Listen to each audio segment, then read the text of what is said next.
अपराधलक्ष्ये क्षिप्तश्च कामादि तरङ्गमते कृपामयि त्वां शरणं प्रपन्ना वृन्दे नमस्ते चरणारविन्दं। सभी बोलो, वृन्दे नमस्ते चरणारविन्दं, वृन्दे नमस्ते चरणारविन्दं। श्री कृष्ण चैतन्य प्रभु नित्यानंद, श्री अद्वैत गदाधर श्रीवासादि गौर भक्त वृंद। हरे कृष्ण कृष्ण कृष्ण हरे हरे, हरे राम राम राम हरे हरे। जो से बोलो, हरे कृष्ण कृष्ण कृष्ण हरे हरे, हरे राम राम राम हरे हरे।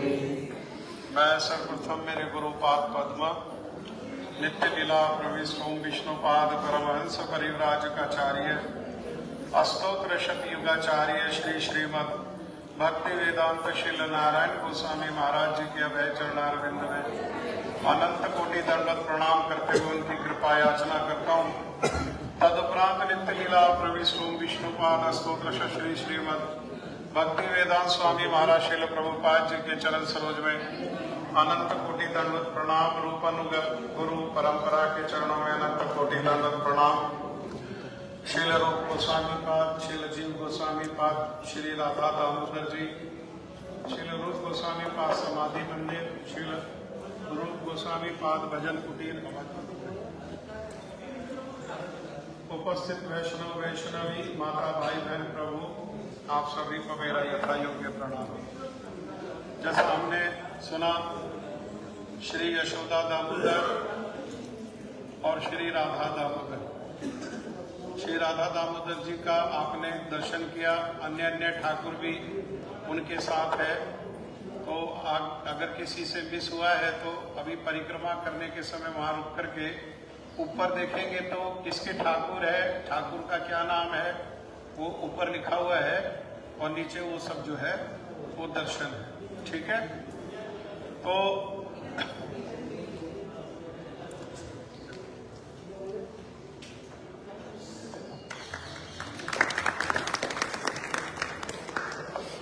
ये थोड़ा रास्ता छोड़ दीजिए वहां से निकलने के लिए। ये जैसा मैंने कहा, शील रूप गोस्वामी पाद जी के द्वारा ठाकुर जी की स्थापना हुई और सेवक जो है ये ठाकुर के वो शील जीव गोस्वामी पाद जी है। और शील जीव गोस्वामी पाद जी, जैसा मैंने कहा, सभी जीवों के जीव, सबके बड़े प्रिय। तो हमारे जितने भी गोस्वामी वर्ग थे वे सभी शाम के समय श्री राधा दामोदर मंदिर में सब एकत्र होते थे और यहीं पर शील रूप गोस्वामी पाद जी की भजन कुटीर, भजन कुटीर अर्थात जहां बैठ करके शील रूप गोस्वामी पाद जी ने भजन किया। ये एक भजन कुटीर है शील रूप गोस्वामी पाद जी की।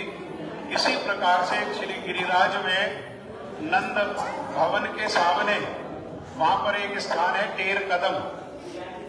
टेर मने बुला पुकारना और कदम मने कदम का वृक्ष। कदम के वृक्ष के ऊपर खड़े होकर के कृष्ण बांसुरी बजा करके जो गैया चरने के लिए दूर दूर गई है उनको बांसुरी में वो बजा करके पुकारते थे, क्योंकि एक एक गैया का नाम है, गौरी, धौली, श्यामली, इस प्रकार से गैया का नाम है। जब बांसुरी बजाते तो एक एक गैया के कान में उसी गैया के नाम से वो बांसुरी का स्वर जाता था।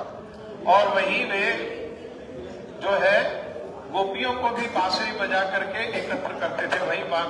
तो और दूसरा, उस स्थान की महिमा ये एक और बहुत कारण से है, क्योंकि एक तरफ तो श्री नंद गांव है, नंद भवन है, दूसरी तरफ एक गांव है जिस गांव का नाम है जावट। वो कोकिला वन जहां है, जहां शनिदेव का मंदिर है, वो कोकिला वन के सामने ही जावट गांव जो है, मेरे गुरुपाद बाबू कहते थे ये परकीय भाव का ये मूल है जावट गांव, क्योंकि यहाँ श्रीमती राधा रानी का विवाह हुआ अभिमन्यु नाम के गोप के साथ। तो हमें ऐसा नहीं समझना चाहिए कि ये जो गोपियां हैं इनका विवाह अलग अलग गोप से हुआ, नहीं। ये सारी गोपियों ने एकत्र होकर के, जहां हम कल जा रहे हैं विहार वन के पास ही कात्यायनी देवी का मंदिर है, और कात्यायनी देवी मंदिर में कार्तिक मास के बाद जो महाप्रारंभ होता है, उस महीना में कात्यायनी व्रत किया इन गोपियों ने, और कात्यायनी देवी जो दुर्गा है उससे प्रार्थना किया कि कृष्ण नंद का जो लड़का है वो हमें पति रूप में प्राप्त हो। संसार के लोग कहते हैं कि देखो ये गोपियां हैं, गोपियों ने भी तो दुर्गा जी का पूजा किया, दुर्गा जी की उपासना किया, तो हमें दुर्गा जी की उपासना क्यों नहीं करनी चाहिए? उपासना कर सकते हैं, लेकिन विचार करना चाहिए कि दुर्गा जी को उन्होंने उपासना करके प्रार्थना क्या किया। अगर हमारी वही प्रार्थना है कि कृष्ण ही हमारे जीवन के लक्ष्य हैं, कृष्ण ही हमारा प्राण है, कृष्ण ही हमारा धन है, कृष्ण की प्राप्ति करना ही हमारे जीवन का लक्ष्य है, हमारी योजना, चेष्टा, प्रयास, उन सबका एकमात्र लक्ष्य अगर कृष्ण ही है, तो हम किसी को भी प्रार्थना कर सकते हैं। किसके लिए? कृष्ण की उपलब्धि के लिए। गोपियों ने किस लिए किया? कृष्ण प्राप्ति के लिए। गोपियों ने ये नहीं कहा मां मुरादे पूरी कर दे हलवा बाटूंगी, ऐसा नहीं मांगा उन्होंने। हाँ, उन्होंने ये नहीं कहा मेरी 7 लाख की लॉटरी निकाल शेरा वाली, है ना, ऐसा नहीं कहा। हाँ, मेरी दीवार पे छत पड़ी हो, दरवाजे पर गाड़ी खड़ी हो, ये सब संसार है। ये सब के लिए नहीं। शिक्षा है कि कृष्ण प्राण है, कृष्ण धन है, कृष्ण संपत्ति है, कृष्ण ही प्रेम के लक्ष्य है, तो उनको प्राप्त करना ही एकमात्र हमारे जीवन का लक्ष्य। हमारा और कोई दूसरा लक्ष्य, दूसरा कोई कर्तव्य नहीं है। श्रील भक्ति सिद्धांत सरस्वती ठाकुर प्रभुपाद जी यही बात को कहते थे कि कोई व्यक्ति अगर कहता है कि कृष्ण को छोड़ करके मेरा ये कर्तव्य है, तो वो कर्तव्य क्या है? वही माया। कृष्ण को छोड़ करके संसार में कुछ और अपना कर्तव्य समझना, अपना संबंध समझना, अपना दायित्व समझना, ये क्या है? ये सब माया है। एकमात्र हमारे जीवन का लक्ष्य कृष्ण। तो कात्यायनी देवी की उन्होंने उपासना करी पति रूप में प्राप्त करने के लिए। और उधर हमने आपको सुनाया कि किस प्रकार से ब्रह्मा जी लीला के उद्देश्य से ब्रह्मा जी को मोह हुआ और उन्होंने क्या किया? उन्होंने ये सारे गोपों को चोरी कर लिया और उन्होंने सारे बछड़ों को चोरी किया। तो कृष्ण ही सारे गोप बन गए और कृष्ण ही सारे बछड़े बन गए। और जब वे ब्रज में लौटे तो योग माया ने तो देख लिया कि ये सब कौन है, क्योंकि भगवान जो भी ब्रज में लीला करते हैं वो योग माया को आश्रय करके लीला करते हैं। योग माया उपाश्रिता। उन्होंने रास लीला भी किया तो योग माया को आश्रय करके लीला किया। तो योग माया ने घोषणा कर दी, देखा कि सब कृष्ण कृष्ण है, और सारी गोपियों की इच्छा क्या है कि कृष्ण को ही पति रूप में प्राप्त करना। तो योग माया ने घोषणा कर दिया कि इससे अच्छा और मुहूर्त घड़ी आने वाली नहीं, बहुत लंबे समय तक। ये परम शुभ घड़ी है और इस घड़ी में क्या करें? जितनी गोपियां हैं उन सारी गोपियों का विवाह सारे गोप सखाओं से हुआ। तो सारी गोपियों का विवाह हुआ, देखने में बाह्य दृष्टि से गोपों के साथ, लेकिन गोप सारे हैं कौन? कृष्ण है। कृष्ण ही सब गोप बने हुए हैं। हाँ, तो वास्तव में विवाह किससे हुआ? भगवान श्री कृष्ण से ही विवाह। हाँ, बाह्य दृष्टि से देखने में ऐसा लगता है, और वैसे भी क्यों? क्योंकि भगवान श्री कृष्ण ये ब्रज में, वृंदावन धाम में परकीय भाव को स्थापित करना चाहते हैं। हाँ, कीर्तन है ना, परकीय भावे जहां ब्रजे ने प्रचार, जय राधे जय कृष्ण जय वृंदावन, उसमें कीर्तन में ये लाइन आती है। ये तो ब्रज का भाव कैसा है? ये परकीय भाव है। तो एक दृष्टि से परकीय भाव, लेकिन है कौन? सब कृष्ण की। तो अभिमन्यु भी कौन है? तो लगता है कि गोप है अलग, लेकिन अभिमन्यु है कौन मूल में? अभिमन्यु मूल में कृष्ण ही है। तो श्रीमती राधा रानी का विवाह हुआ जावट में। जहाँ जटिला और कुटिला उनकी सास और ननद है और अभिमन्यु जो गोप है वो वहां। तो राधा रानी क्या करती है, सुबह ही सुबह नंद भवन जाती हैं, कलेवा तैयार करने के लिए, कृष्ण गोचारण के लिए जाते हैं, तो उनके लिए कलेवा बनाने के लिए कौन जाते हैं, स्वयं श्रीमती राधा रानी जाती है। तो वो जो मार्ग है जहां पर ये 13 कदम है, वो वहां से रोजाना प्रतिदिन का नियम है, श्रीमती राधा रानी नंद भवन जाती हैं और नंद भवन से वापस वो जावट में आती है। तो इस प्रकार से यहाँ भी भजन कुटीर है और वहां क्या है, वो भी भजन कुटीर है। हाँ? और यहीं पर श्रील रूप गोसाई पाद जी की समाधि है। और यहाँ एक बहुत महान संत श्रील भक्ति वेदांत स्वामी महाराज श्रील प्रभुपाद जी, उन्होंने यहाँ निवास किया। उनके गुरु जगत गुरु श्रील भक्ति सिद्धांत सरस्वती ठाकुर श्रील प्रभुपाद को जब पहली बार उनकी भेंट हुई स्वामी महाराज श्रील प्रभुपाद जी से, तो उन्होंने कहा कि अरे तुम देखो, तुम्हारी अंग्रेजी बहुत अच्छी है, तो तुम पाश्चात्य देश में जाओ, क्योंकि महाप्रभु की जो है यही विचार है, पृथ्वी ते मोर नाम, कि महाप्रभु का क्या इच्छा है कि पृथ्वी पर जितने भी नगर और ग्राम है सब जगह मेरे नाम का प्रचार हो। हरे कृष्ण कृष्ण कृष्ण हरे हरे, हरे राम राम राम हरे हरे, इस प्रकार से सब स्थान पर प्रचार हो। तो प्रभुपाद ने क्या किया, पहले भी जो उनके अपने शिष्य थे, जैसे कल श्रील प्रभुपाद चरणाश्रम श्रील भक्ति सारंग गोस्वामी पाद जी का कल तिथि थी, तो उनको भी विदेश भेजा। और प्रभुपाद भक्ति वेदांत स्वामी महाराज जी के पहले जर्मनी में भी मठ की स्थापना हो गई थी और इंग्लैंड में भी मठ की स्थापना हो गई थी, अन्य 1-2 देशों में भी। लेकिन प्रभुपाद जी को उन्होंने, भक्ति वेदांत स्वामी महाराज श्रील प्रभुपाद जी को विशेष आदेश दिया कि तुम्हारी अंग्रेजी भाषा अच्छी है तो विदेश में जाकर के प्रचार करो। तो वे कैलकाटा में रहते थे, लेकिन कैलकाटा में परिवार का, पत्नी का और बेटा का इस प्रकार से लीला हुआ कि वो यहाँ आकर के वास करने लगे। रहते यहाँ थे, फिर भी उन्होंने प्रयास किया कुछ बिजनेस करने का। झांसी में दवाइयों का काम शुरू किया, प्रयाग में कपड़े का काम शुरू किया, लेकिन भजन तो यहाँ करते हैं। दिल्ली जाते हैं, दिल्ली में चावड़ी बाजार से कागज खरीदते हैं और गांधीनगर में राधा प्रेस है, वहां पर बैक टू गॉड हेड पत्रिका छापते हैं और वो पत्रिका का वितरण करते हैं। तो कोई दूसरा व्यक्ति व्यापार चला के धन पैसा कमा के थोड़ी देगा, वो सब चौपट हो गया। हाँ, और यहाँ रहते तो मेरे गुरु पाद पद्म यहाँ पर उनके पास आए और उनको, जैसे हैं छोटे, आयु कैसी है, आयु भी छोटी है, संबंध भी छोटे हैं, चाचा गुरु हैं गुरु जी के, लेकिन उन्होंने उनको, संन्यास किसका पहले हुआ, संन्यास हमारे गुरु जी का पहले, 24 वर्ष की आयु में उनका संन्यास हो गया। हाँ?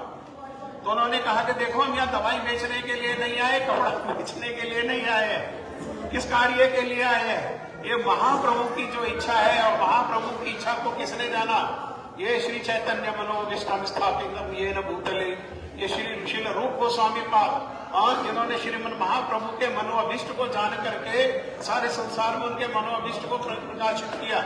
उसी जो मनोअभिष्ट है उसी को पूरा करने के लिए श्रील भक्ति विनोद ठाकुर आए, और श्रील भक्ति विनोद ठाकुर उसी अभिष्ट को पूरा करने के लिए उन्होंने क्या किया, जैसे गंगा को लेकर के आए, कौन लाए गंगा को, भागीरथ। भागीरथ जिस प्रकार से गंगा को लेकर के आए, ऐसे ही श्रील भक्ति विनोद ठाकुर भी भगीरथ है। उन्होंने 2 प्रमुख कार्य किए, एक तो महाप्रभु के जन्म स्थान को सारे जगत में प्रकाशित किया, अन्यथा वे लुप्त प्राय हो गया था, और दूसरा उन्हें कहा था भगीरथ। क्यों? क्योंकि भक्ति रूपी मंदाकिनी जो है, उसकी धारा जो है वो बंद हो गया था, वैष्णवों को कोई सम्मान नहीं करता था। श्रील भक्ति सिद्धांत सरस्वती ठाकुर प्रभुपाद जी की अभी आविर्भाव तिथि गई, तिरुभाव तिथि गई। हाँ, तो वैष्णवों को कोई सम्मान नहीं करता था, और वैष्णव लोगों का केवल जो सभ्य व्यक्ति, पढ़े लिखे व्यक्ति थे, वो वैष्णवों से किसी प्रकार का संबंध नहीं रखते थे। केवल घर में कोई मृत्यु हो जाती तो वैष्णवों को बुला लेते थे, इसलिए कि वो शव यात्रा जो होगी तो शव के आगे ये भगवान का नाम गाते हुए, कीर्तन करते हुए आगे आगे जाएंगे, और शमशान में पहुंच करके उनको कुछ दान दक्षिणा दे करके विदा कर दिया जाएगा, और जो शव है उसका संस्कार कर दिया जाएगा। तो जो भक्ति की जो गंगा है, भक्ति रूपी जो मंदाकिनी जो अवरुद्ध हो गई थी, ये श्रील भक्ति विनोद ठाकुर भगीरथ बनकर के उस भक्ति रूपी मंदाकिनी को, श्रील प्रभुपाद को इस संसार में जगन्नाथ जी की जो शक्ति है विमला देवी, उन विमला देवी से मांग करके लेकर के आए और विमला देवी की शक्ति होने के कारण ही उनका नाम हुआ विमला प्रसाद। हाँ, विमला प्रसाद के बाद गुरु जी से श्री गौर किशोरदास बाबा जी महाराज के चरणों में आश्रय मिलने के बाद ही उनका नाम हुआ श्रील भक्ति सिद्धांत सरस्वती ठाकुर श्रील प्रभुपाद। तो उनका आदेश था कि आप जाओ विदेश में जाके प्रचार करो। गुरु जी आकर के उनको यहाँ से ले गए मथुरा मठ में, श्री केशव जी गौड़िया मठ में। और श्री केशव जी गौड़िया मठ में उन्हीं के गुरु भाई, हमारे गुरु जी श्रील भक्ति प्रज्ञान श्री केशव गोस्वामी महाराज जी से उनका संन्यास हुआ। ठीक है, उनका संन्यास का वस्त्र, उनका संन्यास का डंडा और उनके संन्यास का यज्ञ सब कुछ हमारे श्रील गुरुपाद पद ने किया। और वे यहाँ रह करके एक साथ रहते थे, बड़ा प्रेम था। सामने प्रभुपाद जी की भजन कुटीर, और भजन कुटीर के सामने ही आप लोग अभी जाएंगे परिक्रमा करते हुए तो रसोई है। हाँ, एक तरफ भजन कुटीर है और एक तरफ उनके रसोई है। तो गुरुजी और उनका ऐसा प्रगाढ़ संबंध था, एक अगर रोटियां पोता तो दूसरा जो है रोटियों को सेकता था। और यहीं रह करके उनको, अभी तो पासपोर्ट बड़ा जल्दी मिल जाता है, पहले तो पासपोर्ट मिलना कितना कठिन कार्य था। हाँ, कोई ऐसा लगता था कि कोई देखा हुआ जो सपना है वो पूरा हो गया। तो जिस समय पासपोर्ट नहीं मिल रहा था, मिसिस मोरारजी जो बॉम्बे में रहती है, उनका कार्गो शिप था। तो कार्गो शिप में जलदूत जो कॉटन लेके जाता था यहाँ से, उसमें टिकट तो दे दिया मिसिस मोरारजी ने, हाँ, उसमें जाने का तो कह दिया, लेकिन पासपोर्ट नहीं है, पासपोर्ट नहीं है तो वीजा नहीं है, पासपोर्ट और वीजा के बिना जाएंगे कैसे। तो यही श्रील रूप गोस्वामी पाद जी के चरणों में रात भर श्रील भक्ति वेदांत स्वामी महाराज जी वो रोया करते थे। किस लिए रोते थे? किसी धन संपत्ति की इच्छा से नहीं, केवल किस लिए कि अब मेरी आयु बढ़ती जा रही है, गुरु जी का आदेश है पाश्चात्य देशों में जाकर के प्रचार करो। अरे गुरुमुख पद्म वाक्य चिते ते करी आए क्या, आर ना करी हो मैंने आशा। गुरु जी के मुख से निकला हुआ जो वाक्य है हमारे जीवन का वही लक्ष्य है, हमारे लिए वही सिद्धांत है, हमारे लिए वही लक्ष्य है, सब कुछ हमारे लिए वही है। तो मैं कब पूरा करूंगा? क्या वो गुरु जी का आदेश जो है, उनकी जो इच्छा है उसको पूरा किए बिना ही मेरा शरीर छूट जाएगा? वृद्ध होते जा रहा हूँ, आयु होते जा रही हूँ, कब मेरा वहां जाना होगा, कब मेरा वहां जाना होगा, कब मेरा वहां जाना होगा। ऐसा करके रात में तो यहाँ रोते थे और दिन में पासपोर्ट ऑफिस में जाकर के रोते थे। वहां जो पासपोर्ट अधिकारी है उनसे कहते थे मैं कोई रंगीन कैमरा लेने नहीं जा रहा, मैं कोई टेलीविजन लेने नहीं जा रहा हूँ, मैं कोई वीसीआर लेने के लिए नहीं जा रहा हूँ, मैं लेने नहीं, मैं देने जा रहा हूँ। लूट करके वो सब ले गए यहाँ से, लेकिन जो मूल वस्तु है वो यहाँ छोड़ गए। वो मूल वस्तु क्या है? वो मूल वस्तु है कृष्ण। मैं कृष्ण को कृष्ण के नाम के रूप में, कृष्ण को कृष्ण की सेवा के रूप में मैं उन लोगों के बीच में ले जाना चाहता हूँ। मेरे को पासपोर्ट दे दो, मेरे को पासपोर्ट दे दो। ऐसा, इसको कहते हैं नाचना, इसको कहते हैं नाचना। हम आजकल हम देखते हैं लोग साधारण रूप में बहुत सारे सिनेमा की धुन पर भी कीर्तन करने लगते हैं और लोग नाचते हैं उस पर। अच्छा है, संसार के गानों के पर नाचना गाना, उसे ये नाचना गाना बहुत अच्छा है, लेकिन वास्तविक नाचना क्या है? जिसको महाप्रभु ने कहा कि बा मंत्र दिला गोसाई की बा तार बल, जपीते जपीते मंत्र करीला पागल, कभी हंसाए कभी नचाए कभी कराए क्रंदन। वो नाचना क्या है? वो यही नाचना है जो भक्ति वेदांत स्वामी महाराज श्रील प्रभुपाद जी नाचे। रात को यहाँ नाच रहे हैं गोस्वामी वर्गों के आगे, भगवान के आगे, श्री राधा दामोदर जी के आगे, श्री राधा श्याम सुंदर जी के आगे, और दिन में वहाँ पासपोर्ट ऑफिस में जाकर के नाचे। किस लिए? एकमात्र अपने जो गुरु जी का आदेश है उसको पालन करने के उद्देश्य से। ऐसी निष्ठा जब गुरु में होगी तो क्या होगा? ऐसी निष्ठा होने के कारण सब द्वार खुल गए। ऐसा लगा कि सारी व्यवस्था पहले से ही हुई है। हाँ, श्रील भक्ति वेदांत स्वामी महाराज जी वो खुद ही कहते थे कि देखो मैं क्या देख पा रहा हूँ, मैं 108 मंदिर देख पा रहा हूँ, मैं देख रहा हूँ 108। वो कह रहे 108 मंदिरों को मैं दर्शन कर पा रहा हूँ, भगवान के 108 विग्रहों को मैं दर्शन कर पा रहा हूँ। बाकी लोग कहते हमें तो दिखाई नहीं दे रहा, बाकी तो हम लोग कह रहे हमें तो नहीं दिख रहा। कहने लगे समय आने पर सब प्रकाशित होंगे। और प्रभुपाद जी ने अपने जीवन में रहते हुए क्या किया? ये 108 ठाकुरों की स्थापना करी। हाँ, अलग अलग सारे संसार में उन्होंने 108 ठाकुरों की स्थापना करी। ये बहुत परम पवित्र स्थान है, इसीलिए हम क्या करें, एकमात्र कृपा, यहाँ जो गोस्वामी वर्ग है, यहाँ जो ठाकुर है, यहाँ श्रील रूप गोस्वामी पाद, श्रील भक्तिवेदांत स्वामी महाराज जी और ये जो संत हैं, इन सबके चरणों में हम अपना सर रख करके रो रो करके एक ही बात को मांगे, एक ही बात को मांगे कि हमारे गुरु जी के चरणों में निष्ठा हो। भगवान को मांगने की आवश्यकता नहीं, गुरु की कृपा होने पर भगवान स्वयं मिल जाएंगे। गुरु निष्ठ होने पर भगवान को प्राप्त करने के लिए अलग से आवश्यकता नहीं। जैसे ये सूरज है, तो सूरज को कैसे देख सकते हैं? सूरज को सूरज के आलोक से देख सकते हैं। आलोक माने प्रकाश, है ना। सुबह मंगल आरती में कीर्तन करते हैं ना, विभावरी शेष आलोक प्रवेश, निद्रा छड़ी उठ, बोलो हरि हरि मुकुंद मुरारी, राम कृष्ण हरे ग्रीव। आलोक माने प्रकाश।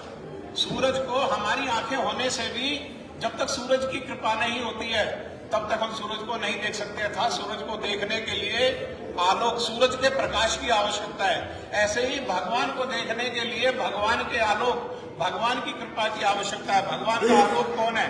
ये सदगुरु, ये साधु, ये गोस्वामी वर्ग, ये सब कौन है? ये उन्हीं भगवान का आलोक है, ये उन्हीं भगवान का अचिंत्य भेदा भेद प्रकाश विग्रह है। इनकी कृपा से ही क्या होगा? इनकी कृपा से ही भगवान की प्राप्ति होगी। तो ऐसे गोस्वामी वर्गों के चरणों में, ऐसे श्री राधा दामोदर जी के चरणों में, उनके सेवकों के चरणों में, श्रील भक्तिवेदांत स्वामी महाराज, श्रील प्रभुपाद जी के चरणों में, कीर्तनिया भक्तों के चरणों में, कथा का कहने वाले भक्तों के चरणों में हम एक ही बात को प्रार्थना करें कि हमारी जैसे तैसे हमारा मन हमारे गुरु जी के चरणों में एक निष्ठ हो। हाँ, एक निष्ठ हो। इसी प्रार्थना के साथ हम लोग आगे चलेंगे। आगे जाएंगे तो श्री राधा रमन जी का दर्शन करेंगे। राधा रमन जी श्रील गोपाल भट्ट गोस्वामी पाद जी के सेवित विग्रह है। प्रभु जी, आपको कीर्तन के लिए लेट तो नहीं हो रहा? हाँ? ये श्रील गोपाल भट्ट गोस्वामी पाद जी के सेवित विग्रह है। श्रील गोपाल भट्ट गोस्वामी पाद जी एक समय नेपाल में गंडकी नदी में स्नान कर रहे थे। गंडकी नदी है जो बिहार से भी आती है, बिहार में भी आता है ना गंडकी नदी। तो गंडकी नदी वो स्थान है जहां पर शालिग्राम मिलता है। उसी गंडकी नदी के किनारे, गंडकी नदी का श्रीमद् भागवत में भी चर्चा है। उसी गंडकी नदी के तट पर ये भगवान ऋषभ देव के जो पुत्र है श्री भरत महाराज, उन्होंने अपने सुंदर पत्नियों को त्याग करके, इतना संपत्ति ऐश्वर्य को त्याग करके उसी गंडक स्थान में, गंडकी नदी के तट पर उन्होंने क्या किया? उन्होंने भजन किया। तो गंडकी नदी में जब स्नान कर रहे थे तो स्नान के लिए कमंडलू, है ना। साधु की कितनी संपत्ति है? साधु को कितनी संपत्ति चाहिए जानते हो? साधु की संपत्ति क्या है? साधु की संपत्ति है लोटा, सोटा और लंगोटा। कितना? 3। लोटा, सोटा और लंगोटा। बस उससे अधिक क्या है? उससे अधिक तो संसार है, जितना मर्जी फैला, जितना फैलाया जाए उतना फैला। साधु की वास्तविक संपत्ति तो लोटा, सोटा और लंगोटा। वो लोटा ही कमंडलू है। हाँ? उस कमंडलू से क्या कर रहे हैं? स्नान करते हैं। जब स्नान करने के लिए गंडकी नदी में पानी के लिए डालते हैं तो उसमें बहुत सारे शालिग्राम की शिला आ जाती है। पूरा सोचा शालिग्राम की शिला आ रही है, फिर उसको खाली करते हैं, फिर जल के लिए अपने उसको डालते हैं लोटा को, तो फिर शालिग्राम शिला आ जाती है। तो बार बार ऐसा करने पर अंत में भगवान की इच्छा जान करके वो शालिग्राम शिला को साथ में ले आए और यहाँ शालिग्राम शिला को सेवा करने लगे। और जिस समय सेवा कर रहे थे तो जन्माष्टमी के पहले कोई सेठ जी आए और उन्होंने बहुत सारे वस्त्रों का वितरण किया। जन्माष्टमी आ रही है, वस्त्रों से ठाकुर को श्रृंगार किया जाए, जेवर आदि को वितरण किया, अलंकार आदि को वितरण किया। अब इन्होंने भी ले लिया। अब ले तो लिया, पहना है किसको? ठाकुर के तो ना हाथ है ना पैर है, कुछ भी नहीं है। तो रोने लगे, विलाप करने लगे। सबको अपने ठाकुर को सुंदर सुंदर ड्रेस, पोशाक बना रहे हैं, सुंदर सुंदर उनको मालाएं पहना रहे हैं, उनको अलंकार पहना रहे हैं। हाँ, हम क्या करें? रोने लगे और रोते रोते अंतर आवेश में चले गए। बाह्य आवेश नहीं रहा। और जब बाह्य आवेश आया तो सामने क्या देखा?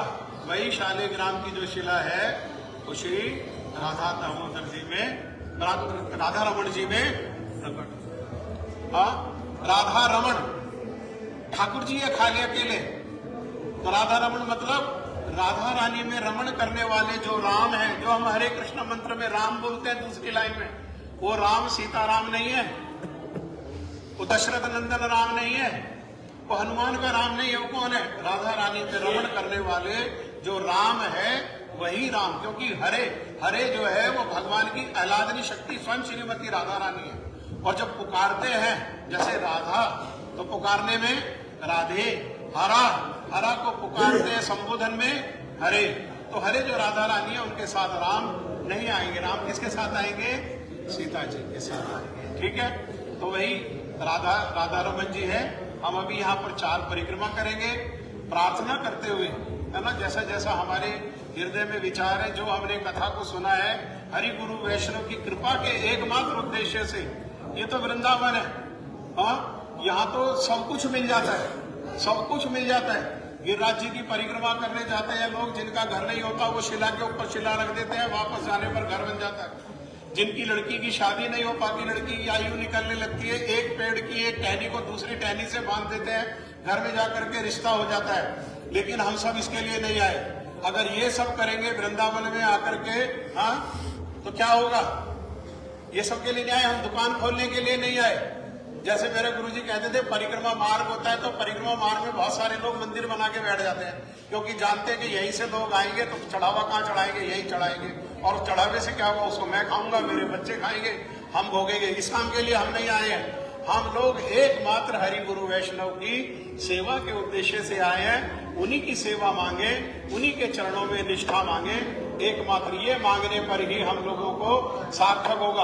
वरना जो गिरिराज जी की परिक्रमा करते हैं, ये परिक्रमा कैसा है? यहाँ भी गिरिराज जी की परिक्रमा करना है। श्रील सनातन गोसाई पाद जी को आपको सुनाया, उनको शिला मिला प्राप्त हुआ भगवान की कृपा से। तो गिरिराज जी की परिक्रमा करते हैं, तो जो परिक्रमा करता है, परिक्रमा करने वाले के पीछे पीछे कौन?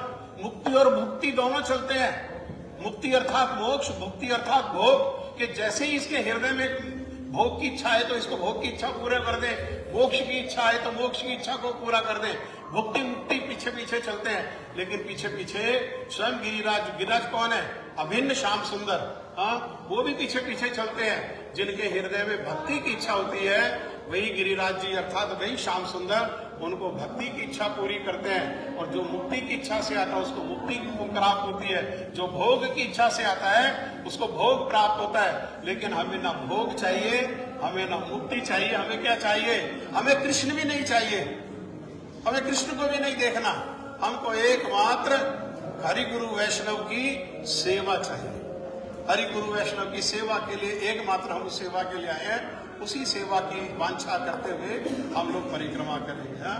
जय श्री राधा दामोदर भगवान की, श्रील रूप गोस्वामी पाद की जय, तदीय समाधि मंदिर की जय, तदीय भजन कुटीर की जय, श्रील जीव गोस्वामी पाद की जय, श्रील जीव गोस्वामी पाद समाधि मंदिर की जय, श्रील भक्ति वेदांत स्वामी महाराज श्रील प्रभुपाद की जय, रूप अनुग गुरु वर्ग की जय, सपरिक श्री गौर हरि की जय, आप सब भक्तों की जय। निताई गौर प्रेमानंदे हरि हरि।